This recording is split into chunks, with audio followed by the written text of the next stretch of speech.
A dimpleplasty or dimple creation procedure involves creating dimples on one's cheek who doesn't have dimples. So I don't have dimples, and if I wanted dimples, I would have a dimpleplasty performed.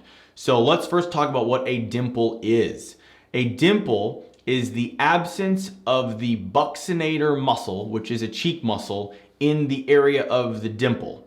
So to create a dimple in someone who doesn't have one, we need to create a defect in that muscle and get the lining of your mouth, which we call the mucosa of your cheek or the inside of your cheek, to heal to the skin side of your cheek or the outside of your cheek. So basically what we're trying to do is create a defect in your buccinator muscle and get the inner and outer layers of your cheek to heal together, and that is what creates a dimple.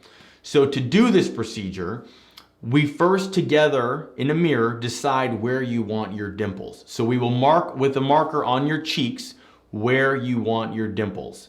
Then I will numb up that area with lidocaine or numbing medicine.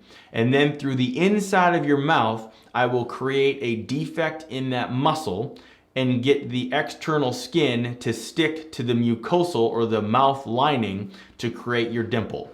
So there is no incision on the outside of your face. It's all done through the inside of your cheek or on the inside of your mouth, but we do mark where we want your dimples to be on the outside of your face with a marker before we do the procedure. And that's a dimpleplasty. Most people have this procedure performed under numbing medicine only. You can drive yourself to and from the procedure similar to a dental procedure if you take no other medications. To learn more, check out our website where you can upload your photos and concerns as a virtual consult. You can also check out our price estimator to get pricing information for all the various procedures we offer.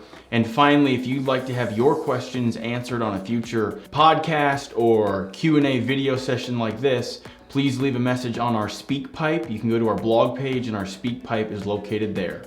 Thanks for listening.